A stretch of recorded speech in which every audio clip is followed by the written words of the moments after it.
Still Drippin' Happy Hour.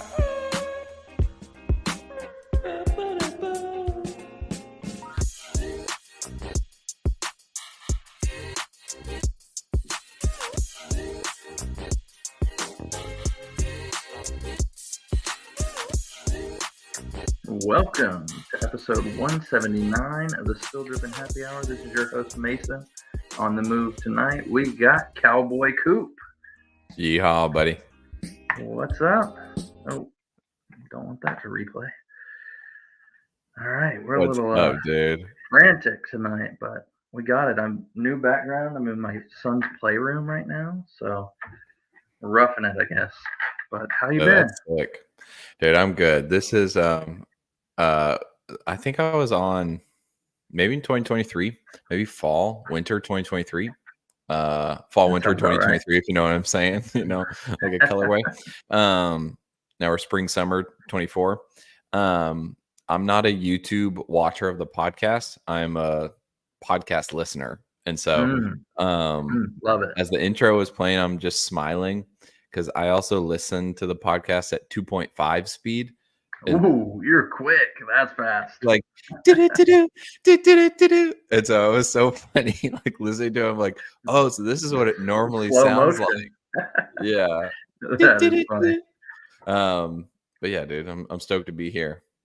Yeah, thank you for joining. Hayes had to do some family stuff, so we'll give him a pass for that.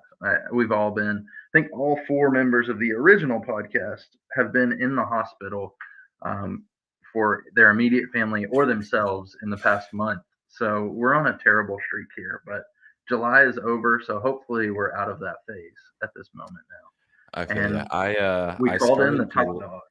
Oh yeah, there we go. Go ahead. Yep. I started July with the intentions of it being Beast Month. And Beast Month was like an intentional, the goal I set was to create momentum from a month of intentional discipline.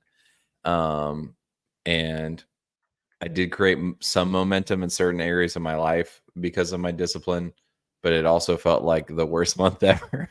And I was like, oh, wow, this has absolutely sucked. I've not, I've not gone beast mode in the areas of my life I thought I would go beast mode. However, my wife, we've had some sickness over the past month, and she was like, I am appreciative of how much you've helped the family. And so almost with tears in my eyes, I'm like, so you're saying I did go beast mode? That's a good feeling, though. That's exactly. A good feeling. Yeah. Exactly. So. Oh, that's awesome. And this is my first time seeing the podcast Pearls, dude. Podcast Pearls, baby. Yeah, man. You got to get on the YouTube. But at the 2.5, I have a ton of questions because I sometimes do that. But I don't know whether I should be offended by, do we have too much dead time? Is it not that interesting? Or is it just... I listen to everything on 2.5. Everything? Wow. Everything. Even like YouTube videos on my phone, I'll crank them to 2. Okay. And just crank. 2.5. That's why I'm a big Spotify podcast person, because Spotify, you can go, I mean, you can go to infinity and beyond. But like Apple, it's only 2. So that's why I've moved everything to Spotify, and Spotify has audiobooks. So kind of a game changer. But yeah, dude, I'm ripping at 2. If I could do TV even at 2, I'll watch all the Olympic highlights, watching them at 2.5, like as fast as I can. Now my wife hates it. She doesn't vibe like that. But so it's nothing personal. That's fair. I'm pretty fast on mine. I use the Overcast app for my podcast, and it'll let you go up to 3 and maybe a little higher, but that's a little sicko mode for me. Did you ever watch Dragon Ball Z? Not a ton, a little bit here and there, but so they would have this concept in Dragon Ball Z where they train in 9 times Earth's gravity, 10 times Earth's gravity.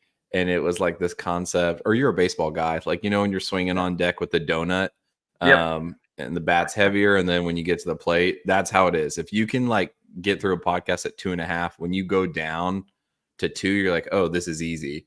So it's almost like you got to get seasick at a certain level and then just crank it down one measure, and then you're like, okay, I'm vibing right now, or like you can I keep up totally with get it. what you're saying. Yeah, there's a few like I don't know what your thoughts on bussing with the boys is, but that's one of the I'll crank it up to like 2.5, or I love that they do like the time intervals Hmm. because most of it I'm skipping through most of those interviews, but there's occasionally like a nugget in each one that I want to hear, and that's pretty much it. So I Yeah, do good. understand the fast forwarding. It's a huge game changer. Oh, for sure. So, yeah, bro. But Okay. I was gonna when I was listening to the podcast too, back when the Vols won the baseball championship, I was excited for you. Thank Um, you. my we watched. We don't have a television, so I would just like kind of pull it up on my phone. And my sister went to A&M, so it was nice to Oh, like beat them. That felt good. yeah. Did you did not go to Tennessee, did you? Or did you? No, I didn't. We Okay. moved here a year and a half ago, and I just went all in. I was like, let's do Tennessee everything. And so we like got Vols gear. My kids wear Vol stuff. My middle Wow. son wants a Tennessee birthday, which in his mind is just like a UT themed birthday.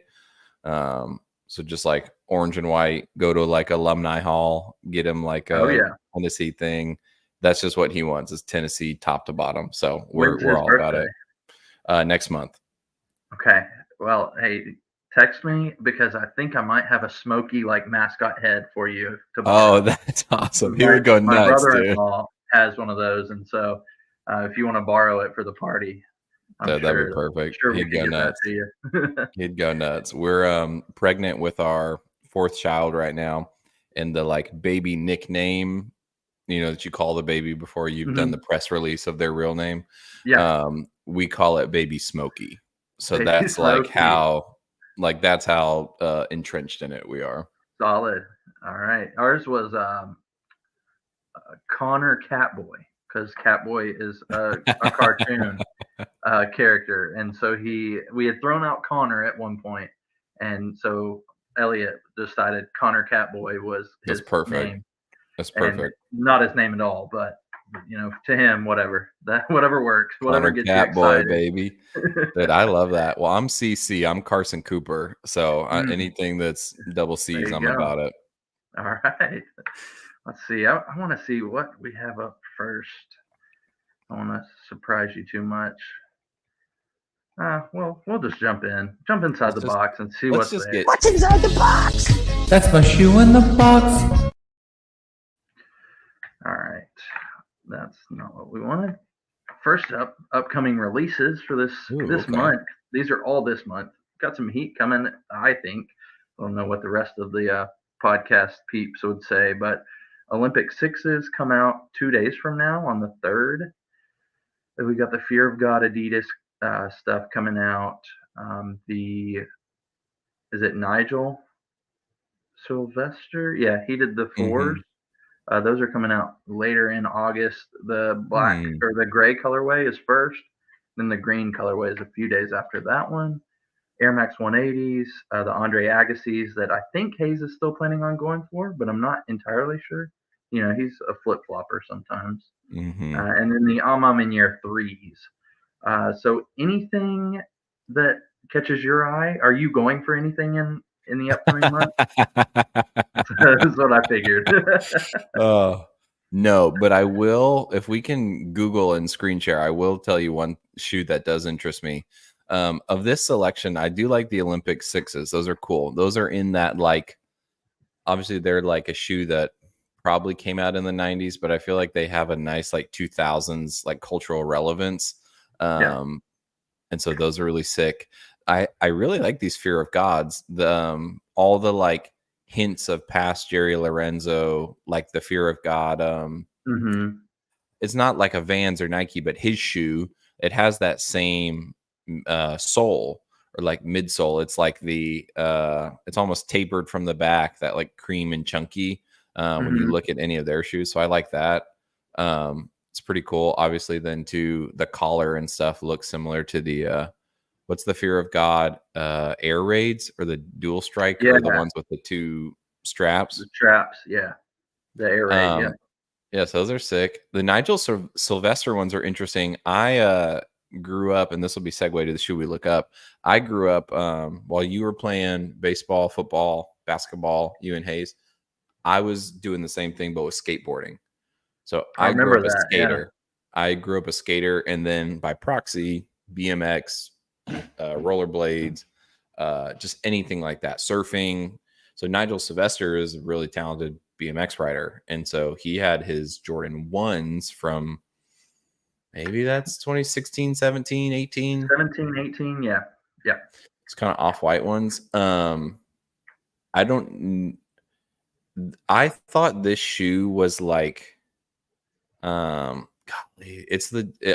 I don't even know the name of it, but like, what's the Jordans that Hayes, he got them re-glued. They look like Concords or they look like 11s, but they're kind of like a bootleg 11. Oh, yeah. It's like an 11 IE or something. Yes. So that's what this reminded me of, the way the plastic is dividing the bits of like suede. And then it obviously has the 4 sole, but it doesn't have the classic 4 plastic pieces up on the sides. Yeah. And so it's cool. It kind of turns into like an Air Max. What's the Air Max 90? Like the one with the big I don't know. The chunkier looking ones. Yeah. So it's like cool colors and stuff, but it's just a weird like that. It's a weird 4. Yeah, exactly. Yeah. Yeah. No, I didn't ever pick up the 11 piece of it, but I think we had looked it up on what it means, but it's like the Jordan 4 RM, which stands for Restomod, which I think is restored and modified to be like a BMX riding shoe. Yeah, it probably has like I was going to say it probably has a flat sole to begin with, like considering it's like a basketball shoe. I don't know. And it doesn't have like the 4 back tab. No, yeah, he was allowed to change a lot on it, which is kind of surprising from where Jordan usually does, just color swaps and different stuff like that. But yeah. Then the bottom ones, obviously I'm giving commentary. This is very you and Hayes, because you always talk about what's it, Amantuer, Aman whatever. Amantuer, yeah. Yeah. You're always bringing them up, and he's like, "Oh yeah, I mean it's gonna be the class." I mean, I remember when I had these when I was 7. I must have been 7, and so you got to think when I was 7, I was about to be 8, and so these are huge. These are gonna be a easy cop for me if I'm awake. If I'm awake to get them, I'll get them. I think coming up, we need to do a whole podcast of you as Hayes. Just roasting him. Just you as Hayes. Yeah. As a reminder to the Drip Army, Hayes and I have the same government job. And I just describe him like when he becomes Panama Slim, he is like your uncle that's like gas station. I'm trying to think of like, it's like gas station entrepreneur is like who Panama Slim is. So like he's selling stuff out the back of the Crown Vic at the gas station. And he's like, oh, it's all about the retros. With like, I can get you a CD with, any movie you want. I can get it on there. That's who Panama Slim is. It's not that different from Hayes normally, right? I mean, oh yeah, exactly, dude. It's two sides of the same coin. So, I mean, he's a little bit of like hip hop, a little bit of urban, a little bit of redneck, and then you throw the Church of Christ in there, and it's just the perfect. It's the perfect storm. That's fair, yeah. I love an outsider's perspective. Yeah, he's like the Church of Christ bad boy. Myself, but... Yeah, he's the Church of Christ bad boy, but then the saint in the streets. You know what I mean? It's a great representation. Anyways, so these are cool, but no, I will not be trying to acquiesce any of these shoes. All right, you told me you were gonna go for something coming up. Yes. Look up New Balance. I think it's the 480 or it's the 8. I think it's 480, and then Andrew Reynolds. Oh, okay. for the podcast listener, these are Gum Sole Off-White New Balance. Trying to share my screen right now. So while you're doing that, Andrew Reynolds, legendary skateboarder, originally from Florida, in the 90s, gets found by Tony Hawk when he's like young kid, maybe young teenager, gets sponsored, starts coming up through Birdhouse, eventually goes on to start a really legendary skateboard company called Baker. Baker Skateboards, again, very legendary. Andrew Reynolds is known as the boss. In skateboarding, different groups of, it'd be similar like Nike and Converse, owned by the same company, distributed in similar stores. That's why you might see Converse stuff there. Different skateboard brands run through the same distribution. So Baker Skateboards, Deathwish Skateboards, America Shoes, Skate Junt Hardware, all of these brands ran together. So Andrew Reynolds skated for the brand Emerica for years.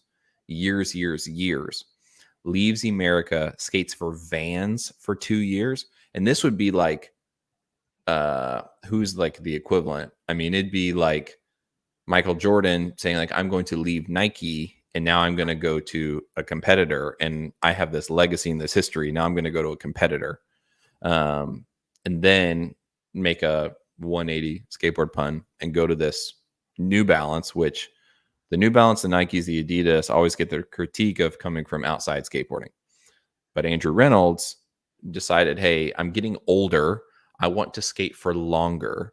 What shoe is actually best for my feet and will create longevity? And he bought every brand of skate shoe. He skated them all. He cut them in half and looked at the components and the foam and the materials. And he found New Balance being the best one. And so he joined the New Balance team, I believe last year or the year before. And this is a signature shoe that he's coming out with, is the Reynolds 480. And so it's almost similar to like almost like an Air Force One of sorts, but that is my favorite skater of all time. If you could not tell, the Andrew Reynolds backside flip is legendary. And so if I was going to get a sneaker, it'd probably be these, or there's another like a all over brown pair that he was wearing originally that is also really sick. Interesting. That is all totally new to me. And that's what I was telling Hayes. You know all this, I will have a lot more questions about skateboarding shoes the next time you're on. Yeah, I was telling Hayes, y'all need like certain, it's almost like in the news program when they cut to like, or in the NFL when they go to Gene, what's his name? Like the rule expert. Yeah, the ref guy. Yeah.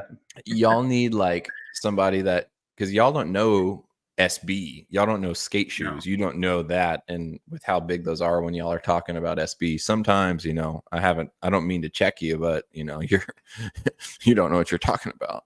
That's totally fair. 100%. My favorite SBs, I want to know if they come from a store in North Carolina. I got to look up what store. Blue Tile. They're called A Wolf in Sheep's Clothing. Okay. And they're Dunks, obviously. Also, Zoomies was my first job. Wow. What a job. Was it in the mall? Yeah. Now, this was back in like 2010, 11, 12. Okay. It was before Zoomies like became a meme. I think is it Black Sheep? That might be the name of the store in North Carolina. It's like just a small skateboarding store. But it had these SBs with the textured. I know Hayes would probably hate that. But the swoosh is normally white, and then when it gets scuffed up, it reveals like the fangs on it. That's sick. I think it's a really clean shoe. I don't mind nappy suede, but I agree. Like when it's just straight up faux fur, that's odd to me. Yeah, I think we're aligned on that. I don't know if Hayes really just draws a line between those, but I think there's definitely a difference. A little fuzz on the suede is okay. Yeah, in my opinion. I'd agree. Hey, speaking of, I'm so glad I put this in what I saw this week. Yudo win gold in his own Nike SB. Yeah. Did you watch any of the Olympics I skateboarding? watched the recap today. So Okay. this dude back-to-back gold, bronze and silver. Silver is a guy named Jagger Eaton out of Mesa, Arizona. Then number 3, Nigel Houston. Probably one of the goats of skateboarding. In my opinion, Nija, Ryan Sheckler, P-Rod's in there. Andrew Reynolds, of course, for me is my favorite. But the critique like a Nija and Ryan Sheckler will get is that they're super commercial back when, it's not cool to sell out for skateboarding, Right. be sponsored by Skateboarding, the energy drinks. that was more skateboarding. Like the OGs were essentially like just putting out, I don't know what they were called, but mixtapes essentially, right? Like that was the goal, was like to have the best tape. Well, the concept of it is I produce a video or a skate video of me performing maneuvers, and that's entertaining. I sell that to people, and they purchase it for their entertainment. Then the introduction of sponsoring, same thing where, hey, let me give you my products as you perform these feats. So now that will bolster the value of my products and people will buy them. The critique comes when it's like things from outside of skateboarding. Like, what does Sony have to do with sponsoring a skateboarder, or Rockstar have to do with sponsoring? Granted, you might drink an energy drink, you might listen to music on your Sony headphones while you're skating, etc. But that was that's from outside of skateboarding. And those companies have so much more money compared to the traditional like skate brands or skate shoe brands like Emerica versus Adidas. Like, Adidas just has way more money, and it kind of crushes these guys. So then they can eat up the best riders. You know what I mean? It's just like, all the best pros skate for Nike because they can pay. Right. Yeah, that makes sense. And you said, I think Nija has his own silhouette in Nike. Whereas this, the gold medalist is Horigami. Is that how you say it? Was that his name? Yudo Horigami or something? Yeah, he's a stud, man. He's got his, it's more like a PE of the Nike Dunk. So, other things we saw this week, Caitlin Clark got her first PE of Kobe's. Hayes would say, who cares? I think they're kind of cool, but just wanted to throw them in there. And then the Forrest Gump, Devin Booker ones that he wore during the Olympics. So we can just gloss over those. Just wanted to call them out. I like them. I like the Forrest Gumps. Those are cool. That is very like in line with Devin Booker. It seems like he's in that kind of like classic style. Yeah. Like I said, I don't remember putting these slides together, so we're just going to keep on rolling. You're getting the true experience here. Okay, good. So, okay. So I had a question. These the top left pair of these, which we're looking at the Air Force One PlayStation back 2007, 8-ish. Kobe Bryant was one of the big athletes to have these. But it was just like a friends and family, and that's what all of these in the picture are. So we're looking at those I just mentioned, the Wu-Tang Dunks, the Huff Air Max 1s, and then the Pata Chlorophyll Air Max 1s. And I just had a question of why is Nike doing this? I mean, these were all like highly coveted and multi-thousands of dollars on each pair of shoes just because they were friends and family produced. They weren't mass produced. But we're getting a lot. And there's another one, the Air Jordan 4 Undefeated. I think is the first Jordan collab ever that Nike did. That one's coming back out too. And that's like $40,000, I believe, is what that shoe's worth now. I just thought it seemed like a weird time of Nike struggling to find inspiration maybe. And so they're just reaching in the vault for this, like, I don't know, prop up sales for a quick hot minute or maybe relevance. And then I don't know, what are your thoughts on why they would do something like this? My mind goes to, I mean, it is a business, and if a reseller is making more off of your shoe than you are, something is wrong with the business. So like because of the large production ability, it's like, I don't want to say net profit or like coverage. What's the better or greater win? You know what I mean? Like, is the Yeah. greater win having a holy grail of these PlayStation 2s that someone else is making more money off of, or giving people unlimited options of Nike sneakers they could buy so that the whole world isn't Nike, right? Which was kind of the Kanye plan with Yeah. Yeezy, right? Like, let's get everybody in it. I don't have to make money off of every single pair because I'll have the coverage. But it's also this interesting, like, I mean, that's what makes them expensive, is that they're scarce. And so it's literally like, it's devaluing their own stock, but it's not their stock anymore by creating more. Maybe there's demand for them, so they're creating more supply. But yeah, it's kind of like at this point too, like they can do whatever they want. It's surely they're not hurting for money.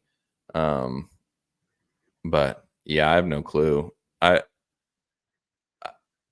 I have no clue. You said the ones in the bottom right were the Huff. Yeah.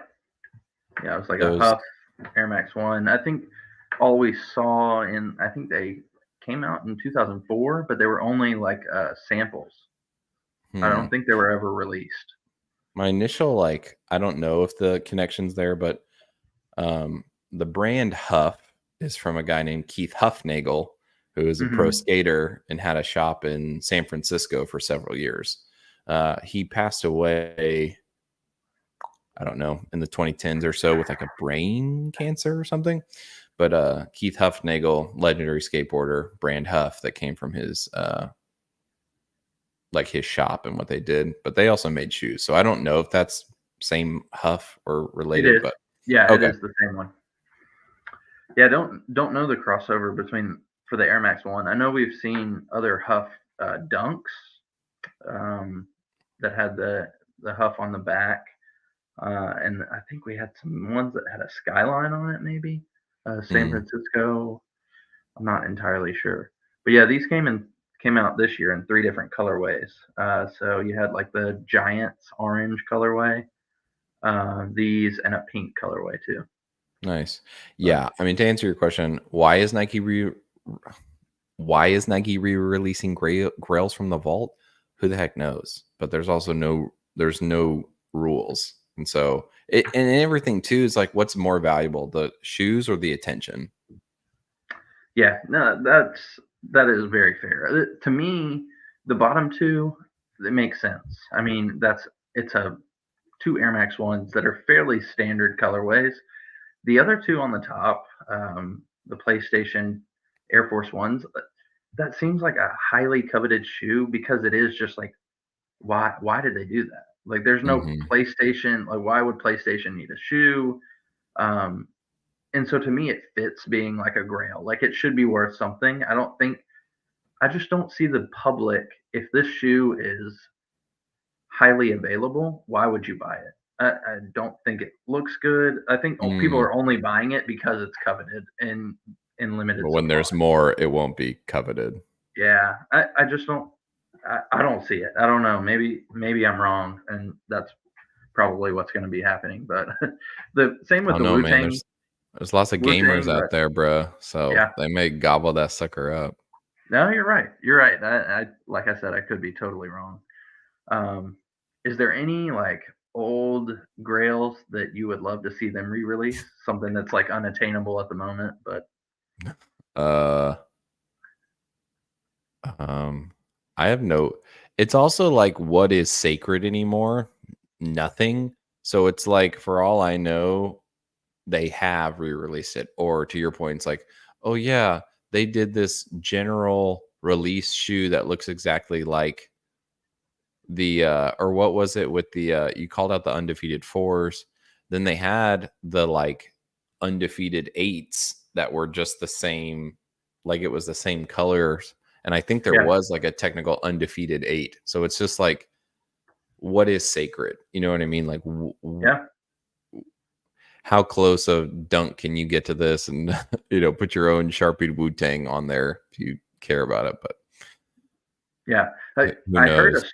a story about those Wu-Tang. I think there was only like 200 they created, but the reason why they created them was because there was a general release of the Dunk without the Wu-Tang logo, and they had Mhm. like 200 pair left over that nobody bought. And so one guy just thought to put the Wu-Tang symbol on it, gave it to the whole crew that traveled with Wu-Tang, gave them, and I think he sold like 100 of them to like sneaker shops or something. And that's the only reason they ever came out, was because they couldn't sell this colorway otherwise. Just Hmm. interesting that, I don't know. That one's more, I guess, I don't know, in my brain, more mass appeal. People like Wu Tang, but you're right about gamers and PlayStation too. I'm My brain honestly did not go more there. the thing that grabs my attention of this slide is right under the word "the." That rock kind of looks like a baby turtle, and so I just like this whole thing just looks like a bunch of like little turtles, and so that's more what I'm like. Dang, all these little baby turtles having to crawl back to the ocean from hatching over these Grail sneakers. That was our advertisement to go to the YouTube and Yeah, check God it out. bless those baby turtles. This next one, we've got our Vols gear on. Not the perfect orange, but the original Shattered Backboard 1 is returning next year in 2025. I'm sure Wow. Dan will have something to say about this. I think he'll be excited. But for me, this is probably the one pair of shoes that I will be buying in 2025, without a doubt. So Dang, that's sick. Yeah, they're good looking shoes, man. Once upon a time, back to my extreme sports life, I used to inline skate, and so I had like the um whatever they call them, like grind pads on the side of the skates. So like I'm doing like actual grinds, staircases and all that. And I had a pair of, they were called Razor. The brand was called Razor, and you could dip dye the like boots, the like plastic boots of the rollerblades. And I dip dyed a pair what I ended up calling like Halloween colors, but they were like black and orange, literally just like this. Like the boots were black, the like collar was orange, and then the laces and everything might have been black. But that was my like inline skate colorway, was this like black and orange. So that's what this makes me think of. you had the Shattered Backboard before they Yeah, were open. exactly, dude. You thought of it. Somebody at Shattered Nike saw backboard you, inline. saw you Yeah, skating, and was like, ripping in "That's it. Sulphur Springs, Texas. Yeah, they're like, That's it." Boss, I've got it. Oh, next up. All right, we got a little bit of Ja Morant 2 coming in. this looks This 3D printed. This doesn't look this looks this 3D printed or made of moon sand, like what you get for your kids. this is a rough screenshot of his, I think it's induction into the Murray State Hall of Fame is Bro, why they talk about debuted. rough. Look at those fingers at the bottom. Dude. I think those are Like, Ja's fingers. those are I'm not sure. trigger fingers, dude. The reason I put this on here was because I know you don't look at the YouTube normally, but we've shown what we had thought was the Ja 2 for some time now, quite a few times in past Mhm. episodes, and so this bottom picture is what's been rumored as the Ja 2, but it doesn't look anything like the top picture in my opinion. Mm-mm. What do you think? Is that two different shoes, or am I crazy? I mean, I'm looking at yeah, even how the laces interact with the side of the collar. I mean, if it's apples to apples, I like the top one more.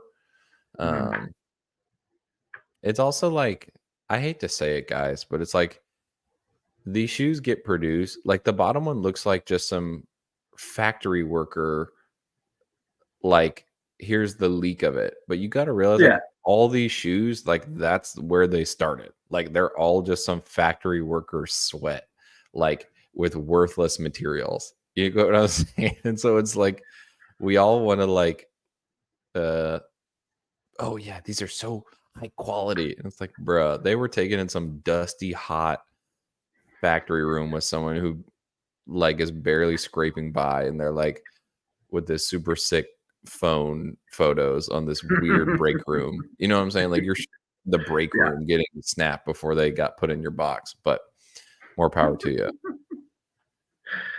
Yeah, I totally agree with you. I definitely like the top ones for what it's worth. So I'm interested to see if the top picture is just blurry and we can't tell that they're the same. I don't know. They look. I'm with I mean, you. the laces The look laces different. look different. Everything. Maybe the shape of the toe box is about the only thing that I can see. There's a different the same. like the swoosh on the way the like midsole comes to like a point is almost similar, but there's no Nike on the bottom one. And Right. then it doesn't have the added like heel structure outside of the sole. Yeah. The top one looks a lot more comfortable and a lot lighter, I would think. Yeah, bro. The bottom one looks heavy. So The anyway, top one looks like when you are like cleaning up a crime scene, you got to put those like blue booties on over your normal shoes. Like that's what it looks like. I had to wear those to go into the OR at the hospital. Yeah, there it is. All right. This was just another Jaw 1 that I saw. So came out on July 1st. And I was just curious. These weren't highly publicized or anything. And I think that's because I believe that Nike thought Jaw was going to be on the USA team. And maybe all the gun stuff got in the way. And so they just had to quietly put this out. They're like, we're going to slide these out July 1st, a month before the Olympics. Maybe nobody will notice that we made him his own Olympic shoe. Tough look for Nike. I guess they were already produced, though. So they look like back to school shoes. Like that's what it gives me, like back to school at Kohl's. Yeah, it's not a very it's like a very standard looking colorway. Is that Kohl's Cash burning a hole in your pocket? Kohl's has got you for back to school. New Nike basketball sneakers with Ja Morant.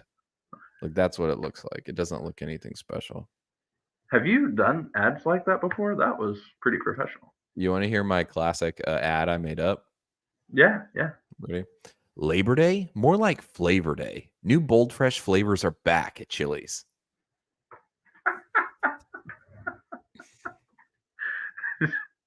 Labor Day and Chili's. Name a better dynamic duo. Yeah, more like Flavor Day. Flavor Day.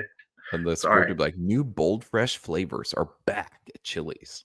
Like they never left. Chili's, get your baby back. Something like that. Anyways, what's next? That was beautiful. Next up, we got Travis. Rare Air Jordan 3. It's got dude, I'm so cynical. I'm so cynical. Oh, sorry. I'm so cynical that it's like, oh God, they flipped around the logo. Like, golly, give me a freaking break. It's like, yeah, this is going to be crazy. You're definitely going to want to pick up a couple pairs of these. So what they did is they took the exact same logo and they turned it the other way. I love the execution on this. Golly, bro, give me a freaking break. It's just like, I don't think you're too far off from what Hayes would say on this one. I think you guys are pretty much in the same ballpark. I have no idea. He just sent this picture to me. So I wanted to hear his thoughts on it. Maybe we will one day, but I think you're in the ballpark. I think he'll also go, and I don't like how the right one, it spells Rhea, because I think diarrhea. That's where my mind goes. And I'm just going to say it. I know that's not, politically correct, but looks like crap, Anyways. Next up, another one Hayes sent in, obviously, Jelly Roll. The only country music he claims to have ever heard is by Jelly Roll because he's from Antioch. But Jelly Roll's doing a collab with Harley Davidson. I would think those target markets, both audiences are probably overlapping. So this makes sense. They're going to love that. God bless Jelly Roll, but I don't even think he could sit on a motorcycle. Like Jelly Roll's on the 3-wheeler. And real bikers absolutely with that. So yeah, I think that's a perfect. That's him getting money from a brand Harley Davidson. That's like, this is the type of people that are listening to Jelly Roll that are, they know their life is messed up. I'm a fan of the Mr. Roll, but just as a Christian, I'm just not gonna sing out like, I only talk to God when I need a savior. And then I'm just not gonna like because I That's fair. talk to him more, and so Yeah. you know what I'm saying. It's just but yeah, good for him. It's cool. Looks great. Looks very Yeah. corporate, which is great. Yeah. I will say, if you haven't seen the documentary, the Jelly Roll documentary on Hulu, it is Mhm. really good. It is really good. It at a moment in there, it had me thinking, and I think it was like when I had the revelation was right before he said it on TV, but it was a weird thing came over me, and I was like, this is what church should look like at one of his concerts. Now, obviously, they're not praising God, but it was like all these people that do not look like you would ever find them in a church, but they're obviously receiving some sort of healing with his success. Like they're finding success in his success, so maybe it's misplaced, but to me it feels like what church should look like. So I'd be interested to hear your thoughts if you do watch it or if you have. But it's just a thought. It's very rough around the edges. I would not recommend it to watch it with your family, just for Come the on, kids. language. But yeah, just very interesting. The whole vibe and scene around his concerts and the people who follow him. So Yeah, he's a real likable guy. I mean, it's hard not to like him, and he's everywhere right now. yeah, I hope he can stay around. Hope he has some better life choices. That's what I'm saying, improve bro. his You health. gotta lose the weight, brother. Yeah. All right. I know you've heard this before, but I don't believe we had this segment last time you were on. So, sneaker sommeliers. I want to get your thoughts on a few of these sneakers that we've seen for the first time recently. Okay. I don't know which one's first. The Austin Reeves Regorer AR2. Wow. Thoughts on these? Does it remind Who's you Austin of any? Reeves? He plays for the Lakers. He's like their fourth best player, third best player. Is this just like what brand is this? I think it may not be some Chinese brand, but that's what I'm going to say. It's some small Chinese brand. I would assume similar to an Anta, but a lot smaller. And so they probably maxed out their budget to sign this guy, but gave him a signature shoe. Yeah. I think they're cool. Like, yeah, why the heck not? So if you're hooping, you're pulling out some Austin Reeves, maybe. Sure, why not? I mean, they do kind of flirt with like if you've seen the like Steve Madden sneakers that like have the fake heel put in them, and they're like leopard with sequins, or they look like there's like this. It's almost like a free run. It's like this newer version of a free run and a Presto that Nike has. That's like very bubbly. That's what it reminds me of, because even some of the white stuff looks like Ultra Boost to me. So it looks like soft, but yeah, the top ones are cool. I like those colors. Bottom ones, Yeah, bottom ones are out there. Not my flavor. Yeah, speaking of, the bottom ones look like a cherry limeade. So flavor is a good word to use. Yeah, the top ones aren't bad. Some reason it feels like a Curry shoe or a Dwayne Wade shoe. Maybe more of like a Li-Ning. Maybe that's why I think they're a Chinese brand, because this looks like Li-Ning a lot. Yeah, I like them. I like the pink over the lace holes or whatever. I think those are cool. Yeah. And is that like a smiley face on the back or something? Oh, I didn't see a little bit of fur back there, but a little fuzzy, a little carpet on the. Shout out to all the furries out there. We got you. And next, we got the LeBron 22. Oh gosh. Yeah. All right. I think that summed up your thoughts there, right? It looks like whale flesh as the blue piece. Like it looks like, especially the top one that goes all the way to the toe, or it looks like the Venom symbiote from that is actually really good. Yeah. Marvel. That's what it reminds me of. But yeah, I mean, they're cool. The like large Nike swooshes. That's a little weird to me. It's very different. It's. I mean, I don't feel like it's anything that we've seen before. I don't. The large Nike swoosh. This it makes it feel like this is like an early 2000s shoe to me. Yeah, that's what. Yeah, And maybe that's good for Nike. the I'll call it the collar. Before it goes to the laces, it reminds me of a Jordan 3, like the way it goes up, down, and up and back. But then you're right, the way the laces are and that panel and how close they are together, then they turn into like inside the shoe. Kind of reminds me of like the Kobe toaster shoes. Yeah, that is. Yeah, the way it's very plain. I don't know. I'm feeling like these could grow on me, and I feel ashamed, kind of saying that. It's all right. Because they're ugly, but I feel like they could grow on. There's a place at a Jelly Roll concert for you with these on, dude, and you can finally feel like you belong. These could be. You could definitely find these at a Jelly Roll concert. That and about 50,000 pairs of Nike Shocks. Mm-hmm. All right. Last one. You don't watch too much TV, so maybe I don't know why Hayes sent this in, but House of Dragon, which I believe is Game of Thrones sequel series, I guess. Mm-hmm. They have a sneaker collaboration.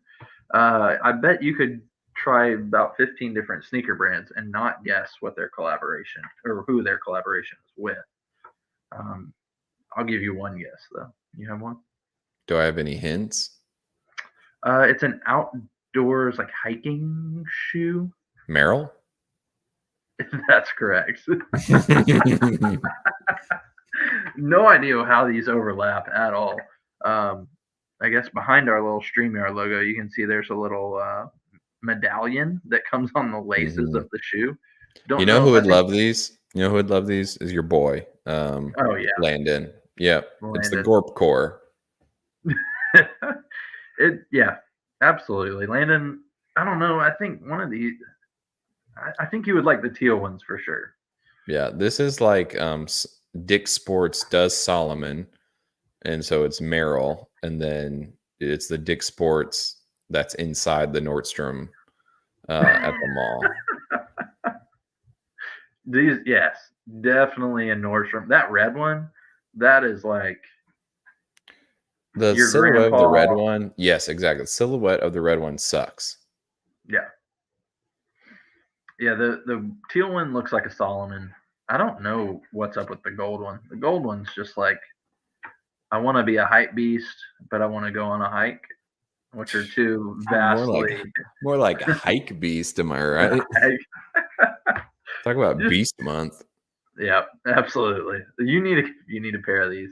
The gold ones actually look like the same people who wear the rock shoes would wear those. Yeah. For sure. I'd agree. I have no earthly clue or idea. Teal ones are the best. Get those. I wouldn't say get them, but I mean, to each his own. And that's all I've got. So, is there any other sneakers you want to talk about? Otherwise, I got a few questions for you as we. No, let's get to the questions. Let's get to those. All right. So maybe the last time I was on the podcast, or maybe 2 times ago, I wore some paraphernalia, not paraphernalia. Mm-hmm. I don't know what the word is, but I wore a jersey. Mm-hmm. And I've been told, and I think I know where you're going with it, but I've been told you have some strong views on grown men. Is that it? Grown men wearing jerseys? I'll just leave it at that and let you take it. Yeah, you will not see me wear another man's name on my back. The thought process originates down to the core, and if you simplify this thesis down to its core, it is everything that we wear, we endorse and we represent. Right? This is a Howler Bros t-shirt. I am endorsing Howler Bros by wearing this shirt, right? I'm bearing the insignia of the University of Tennessee, and so I'm endorsing that with my what's the word I'm looking for? I mean, it's just the endorsement of it. When I think to the core of what are the true things that I would want a stranger to know about me, beyond like the clothes I wear or the talents I have, I think about the simplest version is I would want to reflect my values, which would be my faith, my country, and then my family. So I've actually created like a family logo and family like brand that I'm eventually going to just make things that, oh yeah, I just made my own hat that said exactly what I wanted it to say, or I put my own family logo on it because that's what I wanted to represent. So when I think about that, when you wear like a jersey of some other, even like some man's kingdom or his family's name, right, of like what he's building and representing, number one, you're endorsing that person. Can we separate their skill from their behavior? I don't know. And like of my efforts, I think I'd rather be a champion of like either God's kingdom or my own like kingdom I'm building for my family than someone else's. Yeah, I that was very well said. I thought you were going in a different direction, but that totally makes sense. What direction do you think I was going in? I thought you have you ever heard Taylor Lewan talk about wearing another man's jersey? Is that Bussin' with the Boys? Yeah, that's No. What does he say? that's kind of the he kind of says like in a vulgar way, if you wear another man's jersey, that man has the liberty to do whatever he wants to you. And so that's what I thought you were gonna say of like, I'm not gonna wear somebody's jersey out of not pride, but like I guess like the evil side of pride.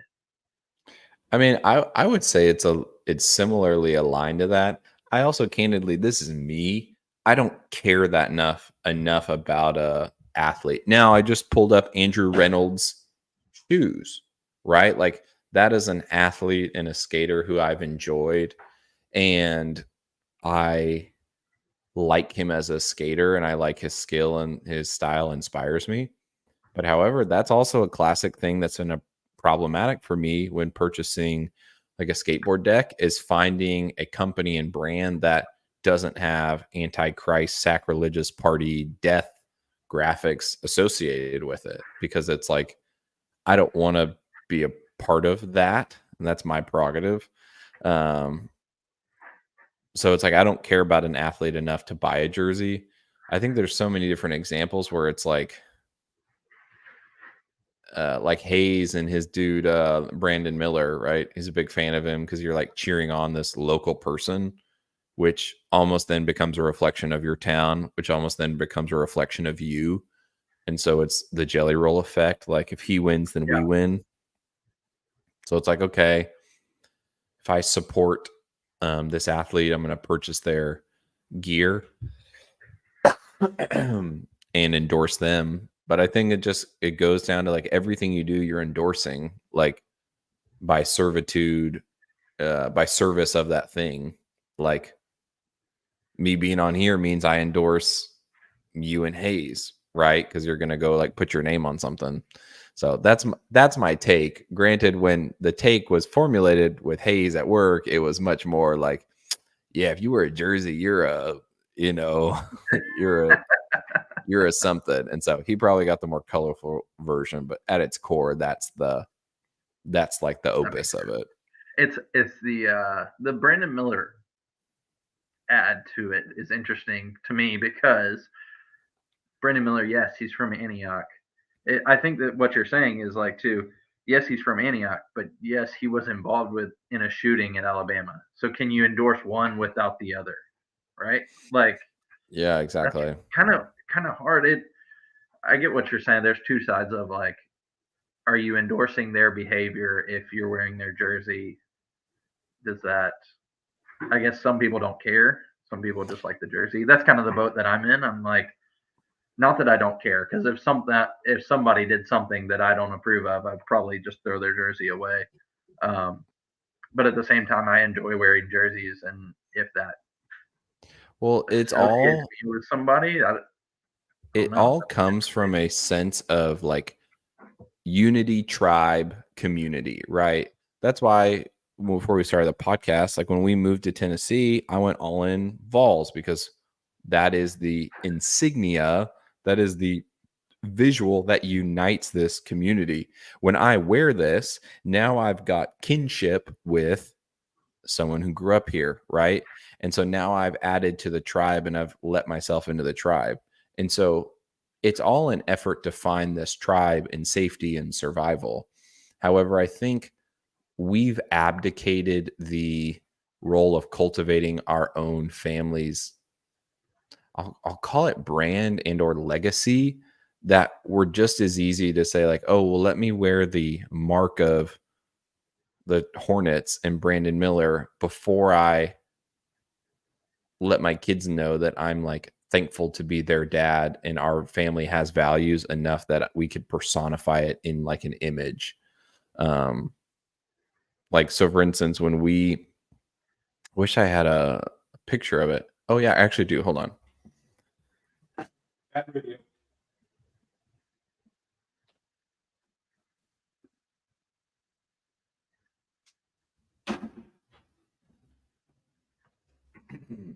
So Sorry for the nit. So my wife and I, when we met, we did a school of ministry, and one of the main tenets of the school of ministry was the history of the Moravian revival, which happened in Germany. It was a 100-year prayer meeting, which spawned a missions movement. And the phrases that came out of that revival that were a big part of our school ministry was the phrase, "For the Lamb's reward." May the lamb that was slain receive the reward of his suffering, for the Lamb's reward. And so that's where my wife and I met. That's a big driver for us. I don't think it's on this wall, but we've got like "For the Lamb's reward" artwork somewhere else in our house. My wife really loves flowers. She loves nature. We try to be more holistic, natural, kind of animal based in our eating. And so like that's a big piece to us. And so I had my buddy design this logo, which is, I got stickers made, which is like this lamb holding a flower in its mouth. Right. And so I have this dream or this vision that like my kids can grow up having this symbol that also represents their values, that coincides with the behavior. And then we can take confidence in what we represent. If our gear, like, all I can speak for at the end of the day is me. And so if I can just put, okay, here's the thing that I want to represent the most, which is Christ. And then second is my family, and third is my nation, or whatever. It's like, I get why old men just wear like American flag stuff and like Christian shirts. Cause it's like, if I can broadcast anything to someone, like it probably should be that. So anyways, but creating a visual around your own family's values is I think a really cool thing to do. But I think we too easily just opt for, I don't know, it's a brand, or I don't know, it's a team. I don't know, he's the best player, so I'm going to do that. Where like, maybe there is some pride into it that I'm trying to build my own kingdom, but my kids aren't going to get paid. My kids won't get fed off of Travis Kelce doing what he's doing or me representing him. Like, my kids will get fed off of me, like becoming a better dad, provider, and instilling values into them. So that's like the over analyzing, or the over analytical view of why I don't wear jerseys, or think, wearing some other dude's jersey is a cool thing. That was a much better question, or answer to the question, than I had ever imagined. I mean, I'm totally with you. I don't know how long you've been on this train, but maybe like, it was shortly after we started this podcast, maybe a year after we started, I started thinking the same way of like, what am I wearing? And I think for me, it's maybe not as much nation but community. So like, when we've had people come on the podcast, and to getting to know them more as people and their story makes me want to buy from their brand. So like Music City Vintage, we followed them for a long time. We know those people, and so I want to wear their stuff, and I don't want to buy more Nike stuff. Like it's kind of trimmed my closet down from Nike and to like Grateful, who we've talked about, who has a very mission oriented brand out of New York, and Music City Vintage, and the W brand that I have not been able to buy something yet from. But people like that we know that you give to your community because your community gives back to you, and I think that's a really, really cool answer. I'm glad I asked the question now. Yeah, dude. I think it's just, I think most people, and I speak with this conviction because I was this guy until a couple years ago, where I just abdicated growing and taking responsibility and being like the man that God had called me to be. And so we're just so hooked up to culture and what is like just normal, that for our kids especially, they need you to be awake and present and like cognizant and thinking, and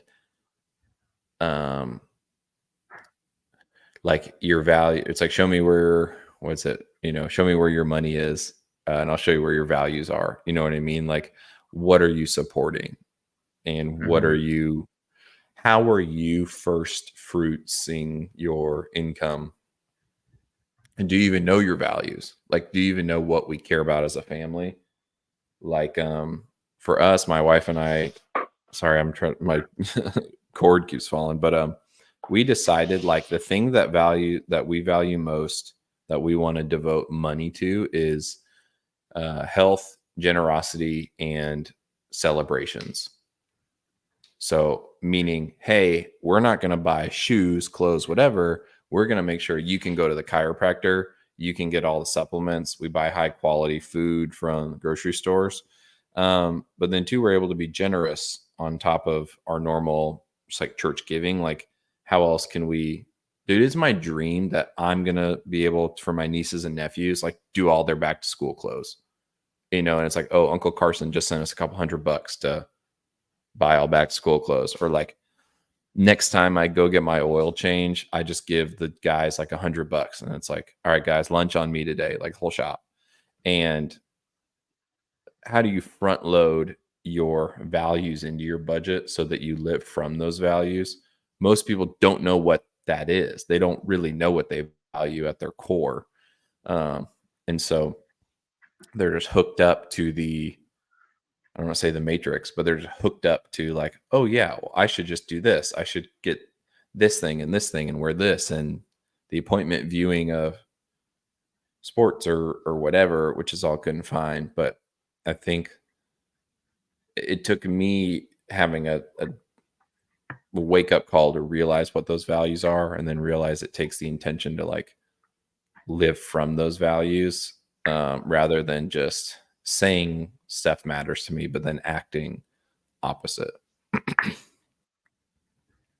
Well, very well said. Yeah, I don't really have anything to add to that. Unfortunately, we will have to continue more conversations like this, and we'll have you on more. Yeah, dude, I love it. I've got to go feed my son, so we're gonna have to cut this short. I'm sorry. Let's get it, brother. It's been awesome. Yeah, thank you. Yeah, my wife's like, okay, what's the word? So, anyways, dude, thanks for having me. Hey, thank you for joining. Obviously, we've all been having a great July, but August is officially beast. What is it? Beast mode. Well, it's double beast mode in August. Double beast mode month. Okay, yeah, so let me know what that consists of, and I'm in. So I might be a little tired, but we'll be here. in. But here's the other thing too. Here's the other thing too, that I have a group of guys I meet with. Like, you're in a phase where you went through trauma in the simplest version of the word, that like your wife delivered a baby and your life is radically different than it was 6 weeks ago. And so like, if someone got into a plane crash, they wouldn't be like, the next day, like, oh, I should go to the CrossFit class. That's probably what I should do. No, like you're probably not going to PR in your deadlift right after your traumatic event. And so for someone like you, it's like, dude, there's plenty of discipline that's just going to come from having a new baby. But getting that rhythm down is what's helpful. So, but I mean, you'll be a beast dad by showing up and being there for the new guy. Appreciate that. All right, Coop, we are very thankful that you joined. And for everybody listening, you could be anywhere in the world, but you're here with us, and we appreciate that. This has been episode 179 of the Still Dripping Happy Hour. We love you all. We'll see you next week. Peace. Peace.